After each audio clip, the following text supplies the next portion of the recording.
여러분 안녕하십니까? 경제인사이트 정철진입니다. 한 주간의 경제 이슈를 돌아보는 주간 경제 인사이트 5월 넷째 주 경제 키워드 지금 만나보시죠.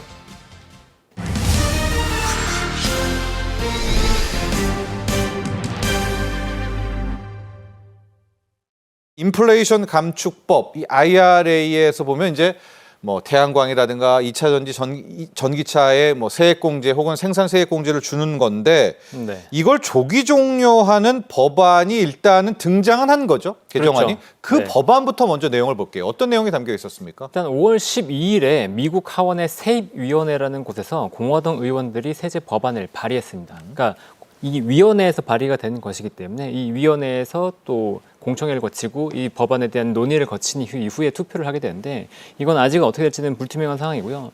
주요 내용을 보면 두 가지로 나눌 수 있습니다. 그러니까 전기차와 관련된 내용이 있었고 신재생에너지 관련된 내용이 있었는데 맞아요. 전기차 관련된 내용만 우선 보면 신규 전기차 구매 세금 공제가 있었는데 이것을 2026년 12월 31일부로 종료하겠다. 그러니까 2027년부터는 세액 공제를 없애겠다라고 얘기한 거였고요. 그겁니다. 예. 네, 원래는 이제 7,500달러를 지원한 세액 공제였고 2032년이 원래는 종료 시점이었는데 이걸 6년을 앞당긴 겁니다. 그리고 상용차와 중고 전기차에 대한 세금 공제는 2025년까지만, 그러니까 2026년부터는 종료하는 것이기 때문에 원래 예정보다 7년을 앞당겼어요. 와, 예. 그래서 전반적으로 전기차에 대한 세액 공제를 대폭 축소한 법안이었다고 보시면 되고, 재생에너지 관련해서는 뭐 좀 우호적이었다고 볼 수 네. 있습니다. 크게 변화가 없었고, 네. 2028년까지는 현재의 어떤 세액 공제 이런 것들을 유지하고 2029년부터 32년까지 순차적으로 조금씩 축소해 나가서 32년 이후에는 완전히 없앤다라는 것이었기 때문에 기존의 IRA 법안과 큰 차이가 없었거든요. 그래서 이번에 정책들을 보면 실제 이 법안이 발의되고 나서 신재생 에너지 관련된 기업들은 주가가 괜찮았고 전기차 관련된 기업들은 굉장히 좀 부진한 그런 흐름이 좀 나왔습니다. 특히나 우리나라 기업들이 굉장히 부진한 모습이 나왔죠. 네, 앞서 법안 다시 보셨지만 이게 우리나라 전기차뿐만이 아니라 2차 전지 공장들 미국으로 간 게 이제 세액공제 받으려고 갔는데 그렇죠. 그 기간이 대폭 지금 조기 종료된단 말입니다. 네. 그래서 아마 이 법안 이야기 나오고 우리 K배터리 2차 전지 주가들이 급락했는데요. 자, 문제는 이제 그 다음에 언론에서 근데 걱정하지 말아라. 이 IRA 수정안이 뭐 폐기 됐다, 뭐 부결됐다라는 보도가 나왔는데 또 그게 아니다라는 이야기도 나오고 이게 뭡니까? 교통 정리가 좀 필요할 것 같아요. 이 조기 축소하는 이 조기 종료 방안은 살아 있는 건가요? 네, 이게 굉장히 헷갈리는 얘기인데 네. 일단은 방금 얘기하신 건 트럼프 정부 행정부에서 발의한 이제 법안이고 이게 One Big Beautiful Bill Act라고 해서 예. 대규모 세금 감세안을 포함하고 있는 정책입니다. 그러니까 메디케이드 축소를 비롯해서 전반적인 신생아 지원이라든가 이런 감세안, 보조금 지급 이런 내용인데 그런 법안이 18일에 그러니까 미국 시간 18일에 처음에는 부결이 났어요. 공화당 의원 4명이 반대를 했는데 그 반대를 한 이유가 뭐였냐면 이렇게 하면 재정 적자가 너무 확대된다라는 거였어요. 그러니까 그 반대를 생각하면 IRA 축소를 반대하는 그런 내용이 아예 아니었던 거고요. 예. 그 이후에 민주당과 합의를 통해서 이 법안 자체는 통과가 됐습니다. 그래서 감세안이 확정이 됐어요. 네. 그러니까 근데 이 법안은 어디 법안이냐면 예산위원회에서 법안입니다. 예산위원회. 예산위원회에서 커미티를 지금 찬반 투표를 통해서 통과한 거고 아까 얘기 드렸던 IRA 폐지 법안은 세입위원회에서 하고 있는 거예요. 네. 이 위원회는 두 개가 다른 위원회입니다. 세입위원회에에서는 지금 IRA 논의를 위한 법안을 이제 발의한 거고. 그럼 저 개정안은 살아 있어요? 개정안이요? 네, 지금 나온 저 발의안. 그렇죠. 폐기하겠다. 이게 네, 세입위원회에서 조기 얘기한 종료하겠다. 겁니다. 이게 세입위원회에서 얘기한 예. 거기 때문에 이 내용은 이제 논의가 될 거예요. 계속 논의가 돼서 네. 이 법안에 대한 구체적인 내용들이 확정이 될 거고 그 이후에 투표가 진행될 거라서 이 법안이 뭐 통과가 됐거나 부결됐거나 그런 내용은 아닙니다. 어쨌건 예산위원회에서 발의됐던 법안 자체는 통과됐다라는 걸 염두에 두시고 그다음에 IRA 관련된 법안은 지금 진행되고 있다. 근데 그러면 이런 법안이 왜 지금 IRA 관련돼서 왜 축소가 되고 있고 IRA가 뭐냐라는 거잖아요. 근데 네. IRA 자체는 이게 인플레이션 리덕션 액트인데 뭐 법안 자체는 코로나 때의 인플레이션을 줄이겠다고 발의가 됐어요. 바이든 때 나온 거죠. 네, 바이든 정부 때 나왔죠. 근데 실제로 보면은 뭐 보조금을 지급하면서 전기차나 이런 구매 금액을 낮추는 거였어요. 전기차 구매 금액을 낮추면 사람들의 소비의 금액이 낮아지니까 전체적인 금액이 낮아지니까 인플레이션이 낮아질 거다. 이런 계기로 들어왔던 것이고 그러면 공화당 들어와서는 왜 이런 정책을 뒤집으려고 하는 것이냐라는 건데 공화당 특히나 트럼프 같은 경우에는 이런 신재생 에너지에 대해 굉장히 부정적입니다. 예. 일단 환경 오염에 대한 이슈 자체가 이거는 약간 조작된 음모다라고 얘기하는 사람이기 때문에 환경 보호를 위한 정책이 필요 없다라고 얘기하고요. 그다음에 더 이제 구체적으로 보면 이렇게 표면적으로 얘기하자면 이유가 있어요. 이 IRA 관련된 얘기들을 왜 축소시키려고 하냐면 트럼프가 인식하고 있는 건 미국의 전기는 굉장히 부족하다는 거거든요. 네. 그러니까 전기가 부족한 상황에서 전기차가 무작정 확장이 되면 지금 전력난이 굉장히 심화될 거라고 보는 거죠. 그래서 이번에 공화당에서 발의한 내용도 보면 신재생 에너지는 거의 유지하잖아요. 왜? 전력이 부족하니까 전력은 빨리 확충이 되거든요. 그렇죠. 네. 근데 그렇지만 전기차가 빨리 확산되는 건 완전 다른 문제입니다. 전기차가 빨리 확산이 돼버리면 전력 부족이 더 심해지기 때문에 특히나 지금 AI 관련된 AI 관련된 데이터 센터의 투자가 굉장히 확산되는 국면에서 현 상황에서 전기차를 확산되는 건 부담스럽다고 내부에서 판단한 것 같아요. 그래서 IRA 관련된 법안을 좀 축소해야 되고 또 여기 추가적으로 뭐가 있냐면 IRA 관련해서 이 AMPC 보조금이라고 하는 건 결국은 재정의 지출을 의미하기 때문에 재정 지출을 줄이기 위해서라도 뭔가 줄이는 내용이 필요한데 마침 전 정권에서 발의했던 이 개정 IRA 가능성이 있네요. 그렇죠. IRA를 축소하면서 하려고 하는 그런 공화당의 움직임은 충분히 가능성이 있다라고 이제 볼 수 있는 거죠. 자, 앞서 표를 봤지만 이 IRA 개정안이 아직 살아 있습니다. 좀 더 논의를 거쳐서 이게 통과가 될지 부결이 될지는 봐야 될 것 같은데 그 내용 보시면 알겠지만 전기차, 2차 전지에는 직격탄 아닙니까? 보조금 그렇죠. 안 주고 세금 안 준다면 힘들 수밖에 없는 거 아니에요? 네, 맞습니다. 네, 그래서 사실은 공화당 내부에서 반대가 있기는 해요. 왜냐하면 공화당 내부에서 보면 공화당 텃밭인 지역에서 뭐 전기차 생산이 많거나 그럴 수도 재생에너지 있죠. 생산이 많다 그러면 당연히 반대를 할 텐데 이게 이제 통과가 쉽지 않을 것으로 보이는 이유 몇 가지가 또 있어요. 통과가 될 것으로 보이는 이유도 있고 안 될 것으로 보이는 이유도 있는데 일단 쉽지 않을 것이라고 판단하는 이유 중에 하나는 일단 지난 3월에 공화당 소속 하원은 21명이 IRA 세액 공제 존치를 요구하는 서한을 보냈습니다. 그래서 세액 공제를 폐지하면 예산안 처리에 반대하겠다고 했어요. 근데 이렇게까지 강하게 반대한다고 하면 좀 쉽지 않겠네라고 얘기 나오는 거고 상원 의원 중에서도 4명이 반대한다고 표명했는데 현재 이제 구도를 보면 상원의 구도를 보면 공화당이 53명, 그다음에 민주가 45명, 무소속이 2명이거든요. 그래서 4명이 돌아서면 법안이 통과가 안 돼요. 그러니까 이게 그래서 안 될 거야라고 얘기하고 있는데 또 약간 이제 바뀐 걸 보면 공화당 하원에서 발의한 법안을 보면 신재생 에너지는 괜찮잖아요. 네, 살려줬죠. 그러니까 신재생 에너지를 중심으로 한 지역은 또 상원이든 하원이 의원이든 돌아설 수 있거든요. 그래서 통과될 가능성을 오히려 좀 봐야 될 수 있다라고 생각을 하고 있고, 그다음에 아까 예산위에서 처음에 부결했다고 했던 것도 보면 공화당 내에서 재정 축소가 필요하다. 그러니까 굉장히 강경파라고 하는 게 재정 축소를 해야 된다라는 부분이기 때문에 이런 IRA에 공화당은 굉장히 IRA 축소에 공화당은 굉장히 동조할 가능성이 높다라고 볼 수 있습니다. 정말 2년 전, 3년 전만 해도 세계 1위 K배터리 했는데 지금 상황이 많이 안 좋죠? 지금 어떤 상황까지 왔습니까? 맞습니다. 일단 유럽 시장만 보더라도 우리나라가 2022년만 해도 80% 정도 점유율을 갖고 있었는데 이게 60%까지 떨어졌어요. 네. 그리고 글로벌에서 뭐 우리나라 배터리 3사가 전 세계 시장을 압도하고 있다라고 얘기가 나왔었는데 지금 시장을 압도하고 있는 기업은 CATL입니다. CATL이 전 세계 시장 점유율은 24년 기준으로 해서 38% 정도 돼요. 거의 40% 가까이 육박하고 있고 BYD가 17.2%. 그래서 두 개 합해서 거의 60% 가까이 시장을 차지하고 있습니다. 그러니까 이 외에도 중국 업체들이 굉장히 약진하고 있기 때문에 배터리 시장에서 중국의 영향력은 굉장히 커졌다고 볼 수 있어요. 근데 그 사이에 미국이 견제했음에도 불구하고 중국이 기술 경쟁력을 기반으로 해서 이렇게까지 치고 올라온 것에 굉장히 주목을 해야 됩니다. 그게 굉장히 위협적인 부분이고요. 그럼 우리나라 기업들은 어떻게 됐냐라는 건데 우리나라 기업들 배터리 3사의 시장 점유율이 작년 기준으로 18.4%예요. 그러니까 2위인 BYD 수준밖에 안 됩니다. 그런데 됐나요 벌써? 네. 그런데 그것도 그러니까 2023년 대비해서 4%포인트가 하락한 수치예요. 네. 올해 1분기만 보면 시장 점유율이 5% 가까이 또 떨어졌습니다. 그러니까 전년 동기 대비해서. 그러니까 시장 점유율이 굉장히 빨리 떨어지고 있다라는 게 이제 문제가 되고 있는 거긴 하죠.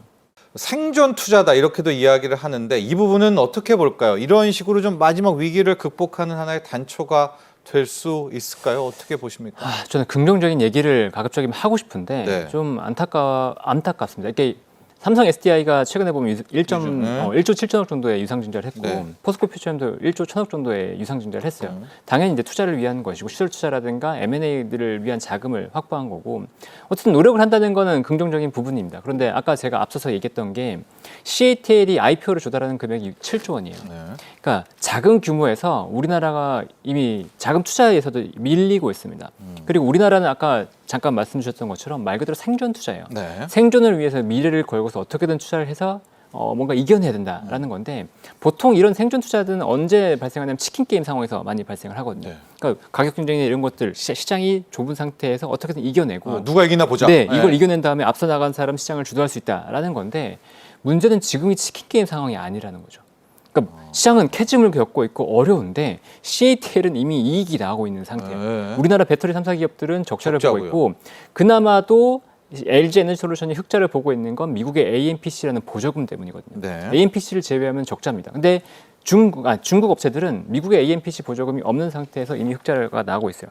이 말은 우리나라 기업들의 경쟁력이 그만큼 안 되고 있고 이 회사들은 이 흑자를 기반으로 충분히 투자가 계속해서 선순환이 일어날 수 있기 때문에 앞으로의 경쟁력 자체가 더 심화될 수도 있다는 우려가 있는 거죠. ESS는 어떻게 보십니까? 지금 워낙 신재생이 뭐 다시 주목을 받고 있고요. 국내에서는 더 태양광 풍력도 조명받고 있지 않습니까?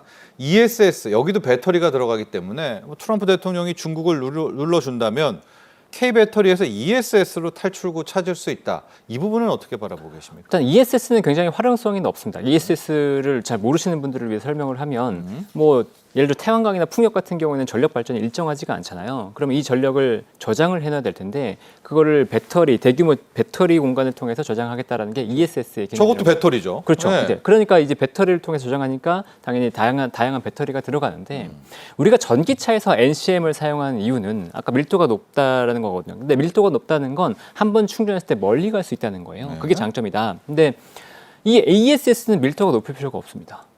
굳이 뭐 그냥 큰 공간에다가 하니까 밀도가 높일 필요가 없고 안정성 높고 싸면 돼요. 근데 NCM 대비해서 LFP가 안정성이 높아요.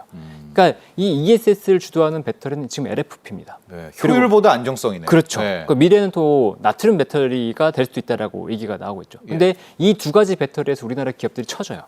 그러니까 글로벌 경쟁력에서 ESS 시장에서도 우리나라 배터리들이 중국이 규제를 받는다고 하더라도 우리나라 LFP가 그럼 치고 들어갈 수 있냐라고 봤을 때 아직은 기술력이 없습니다. 그러니까 물론 준비는 하고 있어요. 네. 뭐 그 SK온, LG 에너지솔루션, 뭐 삼성 SDI 모두 LFP 쪽 원래는 NCM만 대세라고 했다가 LFP 쪽으로 급하게 선회하면서 LFP 라인들을 만들고 있습니다. 그렇게 대응을 하고 있지만 네. 경쟁력이 좀 아쉽죠. 자, 이 대목에서 우리 지금 2차 전지 투자자분들 너무나 속이 타고 애가 탈 것 같은데요. 자, 장원진 팀장님.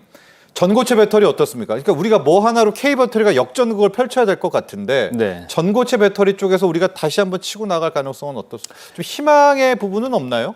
전고체 배터리는 계속 희망을 품을 수 있게 만들겠죠. 왜냐하면 전고체 배터리는 안정성이 워낙 높고 네. 또 이제 밀도도 높기 때문에 전고체 배터리가 상용화된다고 한다면 뭐 이제 전기차라든가 아니면 다양한 부분에서의 어떤 사업 확대를 노릴 수 있기 때문에 특히나 전고체 배터리 쪽으로의 어떤 투자나 이런 것들은 계속 이어질 필요가 있습니다. 근데 정부에서도 보면 최근에 전고체 관련된 투자에 굉장히 지원을 많이 하고 있습니다. 네네. 네, 1,800억 최근에 보면 이 정부와 민간 합해서 한 1,800억 원 이상의 투자가 진행이 되면서 전고체 배터리에 대한 개발이 이루어지고 있거든요. 네. 근데 뭐 정부도 하고 있습니다. 네, 뭐 황화물계라든가 아니면 이런 소형 배터리라든가 이쪽에서의 전고체 활용의 어떤 가능성들이 높아지고 있기 때문에 전고체 관련된 배터리 이런 기업들은 계속해서 희망이 있고 그 관련된 기업들에 대한 뭐 이슈가 나올 때마다 그런 기업들은 움직일 수 있다라고 볼 수 있을 것 같습니다. 네.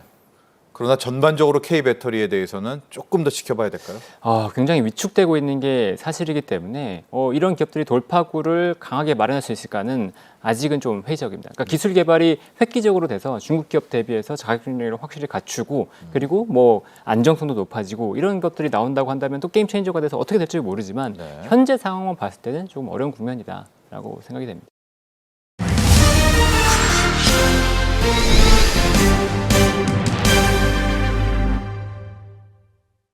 뉴 스페이스 시대를 열기 위한 한국의 우주 산업에 대한 이야기도 나눠보도록 하겠습니다. 최기영 인하대 항공우주공학과 교수 함께합니다. 안녕하십니까? 예, 안녕하십니까?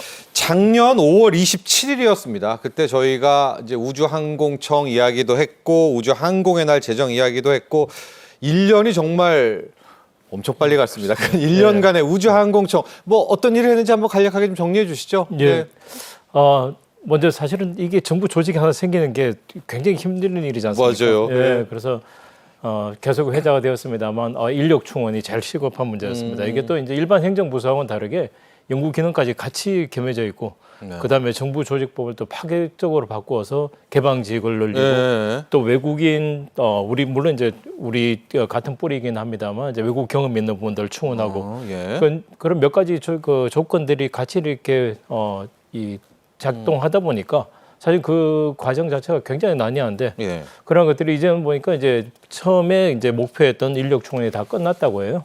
그래요? 예. 그다음에 이제 두 번째로는 아무래도 정부는 이제 예산이 제일 중요한 문제죠. 그래서 이제 근데 그 예산이라고 한 것이 어떤 특정 부서가 마음대로 편성할 수 있는 것들이 아니고 또 정부에서 실링이 있는 문제이고 그렇죠. 하기 때문에 국회도 도와줘야 되고요. 맞습니다. 예. 예. 근데 우주항공청이 생긴 게 이제 1년이니까 딱 작년 이맘때쯤 생겼는데 그러다 보니까 정부 예산이 우리가 1월 1일 날 새로 이제 집행을 시작하지만 사실은 예산의 그 확정 또는 기획은 그보다 한참 전에 시작하지 않습니까? 그래서 그 과정에서 올해 이제 본격적인 사업을 시작을 하는데 그 예산은 사실은 어떻게 보면 재작년에 수립된 예산의 영향권에서 그렇게 많이 못 벗어난 거죠. 예. 그래서 예. 일반 부서라면 이제 그런 여러 가지 제약들이 있었을 텐데 그럼에도 불구하고 나름대로 이제 예산들이 작년에 비해서 이제 정액된 그런 결과도 있었고 또 우리가 이제 여러 가지 이제 각종 이 로드맵이라고 해서 기획 사업들을 아주 활발하게 움직입니다. 아직 그래서 일반 국민들이 보시기에는 가시적인 사업들이 제대로 가고 있지는 않지만은 이것을 앞으로 우리가 5년, 10년 동안 뭘 하겠다는 기획 사업들은 사실 내부적으로 저희 이제 관련 분야에서는 그런 것들을 뚜렷이 볼 수 있었고요. 지금 포로 우주항공청이 꼽았던 10대 성과들 나오고 있습니다. 항우연, 천문연 R&D 얘기도 나오고 있고요. 예산 이야기도 나오고 있고 인재 확보 부분도 지금 교수님께서도 이야기해 주셨지만 함께 이야기를 했습니다. 자, 이런 가운데 1년이 흘렀고요. 요즘에 우리가 이 우주항공 산업을 뉴 스페이스 시대다. 이제 그 주도권이 민간으로 넘어간다. 맞습니다. 이렇게 이야기를 하지 않습니까? 우리 대한민국의 뉴 스페이스 시대는 열렸을까요? 지금 얼만큼 진행되고 있습니까? 우리 한국의 뉴 스페이스는요? 예, 아주 좋으신 질문인데 이게 뉴스페이스 시대라고 한 것이 네. 결과이면서 또 저는 과정으로 봅니다.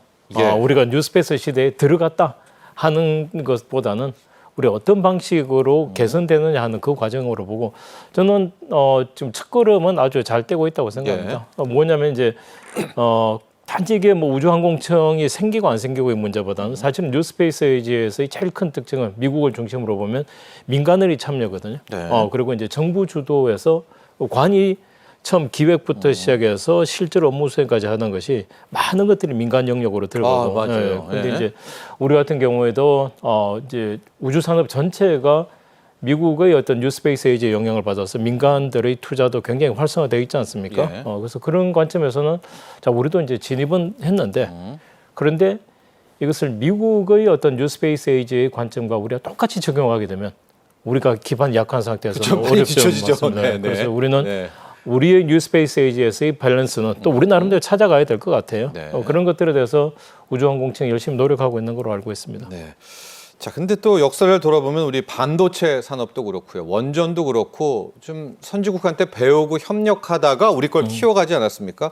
이 우주 산업도 좀 놓고 보면 잘하는 곳이라 협력 좀 하면 좋을 것 같은데 이번에 우주항공청에서도 이 국제 협력 분야가 굉장히 빠르게 잘 이루어졌다라고 이야기를 하고 있습니다. 이 부분도 좀 함께 깊게 좀 설명해 주시죠. 예, 우주항공 하면 우리가 제일 먼저 떠오르는 게 로켓 발사체죠. 네, 예. 그런데 이제는 국민들이 다 아시겠습니다만 이 분야가 사실은 이게 국가 전략 산업이고 또 군수랑 밀접한 관계가 있기 때문에 네. 협력이 대표적으로 어려운 분야였습니다. 안 알려줄 것 같아요. 그렇습니다. 예. 그래서 이제 우리도 아주 먼 길을 지금은 우리가 독자 로켓인 누리호부터 이렇게 차근차근 단계를 밟아가지고 있지만 사실은 그 전에 보면 나로라고 하는 것이 있었죠. 네, 생각납니다. 그래서 그때는 러시아의 일당을 예, 그대로 가져와서 예, 했던 예, 것처럼 예.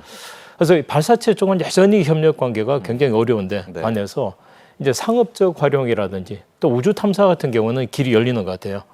예. 그래서 이걸 우리가 모든 것을 독자적으로 하겠다고 했을 때 뭐 좋은 점도 있겠지만은 또 한계도 있고 효율적인 면도 있고 한데 그런 것들은 슬기롭게 가져가야 되는데 미국도 역시 마찬가지로 달에 가겠다, 화성에 가겠다고 한 것이 혼자서는 부담스러우니까 그런 기회들을 열어주고 있고 우리가 그런 것들을 좀 그래요? 적극적으로 활용할 필요가 있을 것 같습니다. 아, 저런 쪽은 또 열어주네요. 그렇죠. 예. 예. 근데 중요한 부분은 이제 재사용 발사체, 이제 이 발사체 이야기를 좀 해야 될 것 같은데 아마 여러분도 그 영상 보셨을 거 아닙니까? 발사했다가 다시 돌아와가지고 네. 탁 그 집게 손가락으로 잡아서 돌아오는 이거를 우리나라는 못 만드냐 뭐 이런 얘기 많이 나오거든요. 이거 좀 배웠으면 좋겠는데 이 재사용 발사체라든가 또 많이 처진 부분이 한국형 위성 함법 시스템이요. 아 이거는 어떻게 우리가 독자적으로는 좀 힘들지 않습니까? 누구한테 예. 좀 배워야 될 것 같은데. 우리가 국가의 전략 우주 산업, 우주 사업이 여러 가지 세 개가 대표적인 걸 제가 말씀드릴 수 있겠습니다. 예. 첫 번째는 발사체. 예. 지금 우리 누리호인데 우리 누리호는 아직도 개발 중인 단계로 보시면 되고요. 네. 그래서 이제 그걸 누리호를 고도화하는 사업이 이번 11월에 예정된 4차 발사, 그다음에 내년 내후년에 있는 5차, 6차 발사까지가 고도화 사업이고 그다음에는 우리 손으로 달에 가는 걸 한번 만들어 보자 하는 것이 이제 다음 사업으로 탐사. 차세대 발사체로 되어 있고요. 그다음에는 이 우리 GPS라고 하죠. 네, 네, 네. 근데 이제 좀 더 포괄적으로 위성항법이라고 하는데 우리도 미국도 가지고 있고 러시아도 있고 중국도 있고 심지어는 일본도 네. 있습니다. 이걸 우리가 해보자고 한 것이 KPS 사업이고 마지막으로 세 번째는 달에 우리가 착륙선을 보내보자. 네. 이 세 개가 다 맞물려 있고 달 착륙선을 2032년에 가는데 우리 로켓으로 보내자.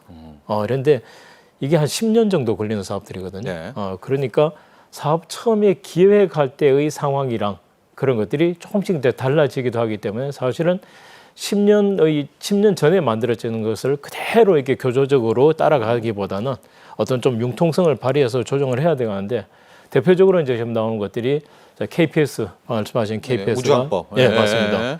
20개월 지연되겠다고 하는 것. 그렇지만은 우리가 끝은 최대한 맞추겠다는 것이고 그다음에 또 한 가지가 발사체 역시 한 번의 계획 변경을 시도했는데 이러한 것들이 우리가 예타의 어떤 재검토 과정에서 1차적으로는 거부되었고 또 한 번에 아마 수정 과정이 들어가야 되지 않을까 하는데 우주청의 목표는 어제 발표됐죠. 네. 우주청의 목표는 자 우리가 처음은 이런 환경 변화라든지 또 우리의 기술 수준이라는 이런 것들을 보니까 이제 어느 정도의 변경은 불가피하지만은 끝은 최대한 맞추겠다고 하니까 뭐 그런 데 대한 어떤 국민적인 성원과 관심이 또 필요하지 않을까 싶습니다. 자, 큰 방향을 좀 정리해 보면 역시 발사체와 우주 탐사 이렇게 나눠볼 수 있겠는데요. 발사체 이야기를 조금 더 해보도록 하겠습니다. 교수님, 우리 한국의 발사체 수준은 어느 정도인지도 좀 궁금하고 재사용 발사체 이거 돌아오는 거 있지 않습니까? 진짜 힘든 기술인가요? 그건 안 됩니까? 뭐 당국에서는 이것도 좀 이야기하고 있는데 그것까지 좀 같이 좀 설명 좀 부탁드립니다. 예, 우리 누리호가 이제 독자 발사체로 앞에 네. 나로호는 사실은 일단은 러시아 거였죠. 예, 네. 독자 발사체로 따지면 세계 7번째라고 이야기를 합니다. 네. 그러면 이제 7위죠. 그죠? 7위는 1위하고 뭔지 아는데 문제는 이 최근에 들어서 1등, 2등의 달리는 속도가 너무 빨라졌어요. 1, 2등이요? 예, 그래서 중국하고 미국과 중국이 달리는 속도가 너무 빨라져가지고 네. 격차가 안타깝게도 더 벌어지고 있습니다. 예. 그래서 우리도 역시 마찬가지로 항공우주연구원이라든지 또는 대학이나 민간 기업들마저도 재사용 발사체, 소형 발사체, 경제성을 가지는 것 이런 것들 열심히 연구를 하고 있는데 네. 그 기술을 구현은 할 수 있을 것 같아요. 아, 그래요? 예, 네. 구현은 할 수 있는데 문제는 상업적으로 의미 있는 데까지 걸리는 시간은 왜냐하면 1등이 기다려주면 우리가 차근차근 따라가겠는데 1등이 앞서가면서 가격을 떨어뜨려 버리면 그럼 경제적으로 우리가 이 코너가 경제인데 네. 경제적 경제성을 확보하는 것은 순수하게 민간의 영역만 가지고는 힘들고 역시 거기에 대해서 정부가 한 번 투자했으니까 끝나는 것이 아니고 계속해서 생태계를 우리가 강화시키는 방향으로 지원을 해주는 것들은 필요할 것 같습니다. 요 뉴스 하나를 좀 체크를 하고 다시 또 와야 될 것 같은데 트럼프 대통령이요. 우주방위 이제 아이언돔이 아닙니다. 골든돔을 세우겠다. 240조 원을 투자하겠다라고 이야기를 했는데 이거 좀 얘기해 주십시오. 아니 우주방위가 벌써 필요할 때입니까? 우주 전쟁이 안 일어나는데 웬 골든돔 뭐 이런 생각을 가질 수 있을 텐데 왜 한 거며 이게 정말 필요한지도 궁금합니다. 이건 사실은 지금 갑자기 나온 이야기는 아니고요. 다른 보면 아까 우리 레이건 대통령 까마득합니다. 우리 사실 언제쯤인지도 모를 정도로 까마득한데 예. 1980년대 미국 레이건 대통령이 그때 스타워즈라고 그렇게 이야기, 스타워즈라고 이렇게 표현했고 이미. 예. 근데 영화도 있죠. 예, 맞습니다. 예. 근데 그 스타워즈의 개념이 지금은 현실화되는데 여기에는 스타링크 스페이스X 스타링크가 상당히 사실 영감을 준 것 같아요. 네. 이게 골든돔은 이스라엘의 아이언돔, 우리 돔이라 그러면 예. 이렇게 둘러싸지 않습니까? 예, 장막처럼. 예. 그러면 이제 이 이스라엘을 둘러싸고 레이더, 뭐 촘촘한 레이더와 그다음 요격 미사일로 둘러싸고 이스라엘 아이언돔이죠. 레바논이나 예. 그다음 기타 가까운 지역에서는 로켓들을 막아내겠다고 예. 하는데 미국은 전통적으로 왼쪽에는 우리 기준으로 왼쪽에는 태평양, 오른쪽에는 대서양이라고 하는 큰 해자, 옛날 성 같은 게 있었기 때문에 미국은 사실은 영공 방해에 대해서는 2차 대전 때는 아무리 신경을 쓰지는 않았습니다. 예. 그런데 이게 소련이 당시에 스푸트니크를 발사하면서 이게 소련에서 발사한 로켓이 폭탄을 실은 로켓이 올 수 있겠다고 하면서 그때부터 미국이 공포에 휩싸이기 시작했고 우주 개발에 본격적으로 들어가거든요. 그래서 그러한 것들이 미국 사람들한테는 잠재적으로 깔려 있는데. 아, 그럼 우주에서 막는 거네요? 맞습니다. 엄밀히 말하면 우주 전쟁은 네, 아니라. 네, 아, 맞습니다. 그런데 예. 막는 방법이 자, 지금 스타링크가 한 6, 7천 개가 올라가고 이제 10,000개가 넘는다는데 예. 지금은 통신 중계인데 거기다가 카메라를 다 설치해서 내려다보면 그러면 뭐 아시아에서 날아오고 또는 어디 다른 적성국에서 날아온 미사일을 발사 단계부터 탐지하면 다 알겠죠. 예. 한 2, 30분 걸리는 시간에 우리가 굉장히 빨리 대처를 할 수 있겠다고 하는 생각을 하는 것 같아요. 예. 그래서 그런 것들을 하게 되면 자, 우리가 미국 대륙을 방어하는 체계를 만들겠다고 하는 그 개념입니다. 네. 자, 이제 마지막으로 좀 일정 좀 정리하면서 마무리해야 될 것 같은데요. 우리가 이너스페이스에 이게 한빛 나노가 7월 브라질에서 첫 상업 발사가 있고 또 앞서도 교수님이 얘기했지만 이제 하반기에는 자, 드디어 대망의 누리호 4호 발사가 예상돼 있습니다. 이거 한빛 나노하고 누리호 4호 한번 좀 정리해 주시고 마지막 마무리를 해보도록 할게요. 예, 먼저 누리호 4호 발사 네, 같은 누리호 경우는 4호부터, 우리 네. 누리호가 발사는 이미 여러 차례 성공했습니다만 이것이 워낙 복잡한 시스템이기 때문에 우리가 예측하지 못하는 불확실성을 제거하기 위해서 이런 사업들은 필연적으로 밟아가야 되고 그 외에 똑같은 과정이 아니고 사실은 지금 하나 에어로스페이스가 들어가면서 다시 주체가 다시 이제 넘어가는 맞아요. 이런 것까지 예. 있기 때문에 이런 것들이 계속해서 우리 성공적으로 진행되기 중요하고요. 그다음에 우리 나머지 이제 민간에서 하는 거 아까 말씀하신 처음으로 돌아가서 뉴스페이스 에이지에 있는 민간의 영역들이 확대돼야 되는데 여기는 아무래도 검증이 필요하고 네. 그죠?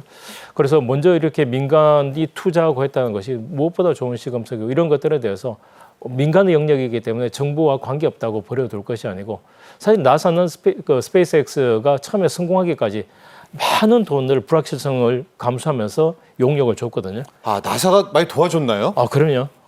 그래서 예. 그러한 것들 지금도 또 마찬가지를 하고 있습니다. 스페이스X 외에 민간의 소형 로켓에서 나사나 미국 국방성이 용역을 여전히 발주하고 있습니다. 일론 머스크 혼자 한 게 아니네요. 맞습니다. 예. 예, 그래서 불확실성이 상존하는 과정에서도 좋기 때문에 우리도 한 번 해서 된다, 안 된다를 가지고 결정할 것이 아니고 지속적인 관심과 지원이 필요할 것 같습니다. 네, 자, 한빛 나노 민간 영역의 소형 발사체 누리호 4호도 11월입니다. 교수님 잘 되는 거죠? 누리호 4호 발사? 네, 잘 될 걸로 믿고 있습니다. 네. 저희 인공위성도 올라갑니다. 네, 우리 인구 그렇습니까? 예. 네. 자, 지금까지 도움 말씀에 최기영 인하대 항공우주공학과 교수와 함께했습니다. 오늘 감사합니다. 예, 감사합니다. 지금까지 5월 넷째 주 주간 경제 인사이트였습니다. 시청자 여러분, 감사합니다.